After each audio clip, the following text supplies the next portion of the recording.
Genesis 29. As Jacob continued on his way to the east, he looked out in a field and saw a well where shepherds took their sheep for water. 3 flocks of sheep were lying around the well, which was covered with a large rock. Shepherds would roll the rock away when all their sheep had gathered there. Then, after the sheep had been watered, the shepherds would roll the rock back over the mouth of the well. Jacob asked the shepherds, "Where are you from?" "We're from Haran," they answered. Then he asked, "Do you know Nahor's grandson, Laban?" "Yes, we do." they replied. "How is he?" Jacob asked. "He's fine. They answered. And here comes his daughter Rachel with the sheep." Jacob told them, "Look, the sun is still high up in the sky and it's too early to bring in the rest of the flocks. Water your sheep and take them back to the pasture." But they replied, "We can't do that until they all get here and the rock has been rolled away from the well." While Jacob was still talking with the men, his cousin Rachel came up with her father's sheep. When Jacob saw her and his uncle's sheep, he rolled the rock away and watered the sheep. He then kissed Rachel and started crying because he was so happy. He told her that he was the son of her aunt Rebekah, and she ran and told her father about him. As soon as Laban heard the news, he ran out to meet Jacob.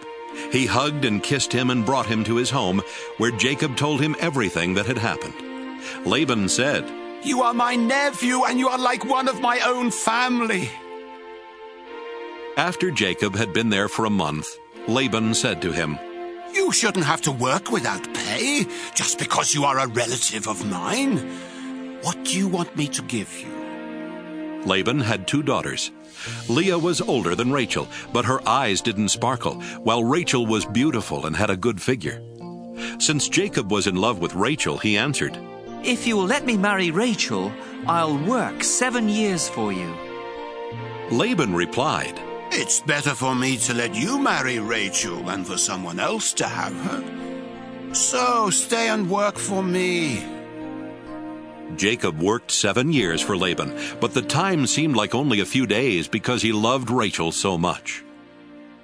Jacob said to Laban, "The time is up, and I want to marry Rachel now." So Laban gave a big feast and invited all their neighbors. But that evening he brought Leah to Jacob, who married her and spent the night with her. Laban also gave Zilpah to Leah as her servant woman.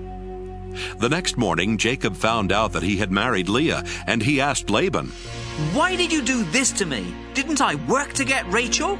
Why did you trick me?" Laban replied, "In our country, the older daughter must get married first. After you spend this week with Leah, you may also marry Rachel. But you will have to work for me another 7 years." At the end of the week of celebration, Laban let Jacob marry Rachel, and he gave her his servant woman Bilhah. Jacob loved Rachel more than he did Leah, but he had to work another 7 years for Laban. The Lord knew that Jacob loved Rachel more than he did Leah, and so he gave children to Leah, but not to Rachel. Leah gave birth to a son and named him Reuben, because she said, "The Lord has taken away my sorrow. Now my husband will love me more than he does Rachel."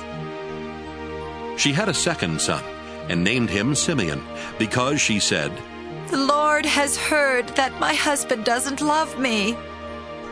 When Leah's third son was born, she said, Now my husband will hold me close. So this son was named Levi.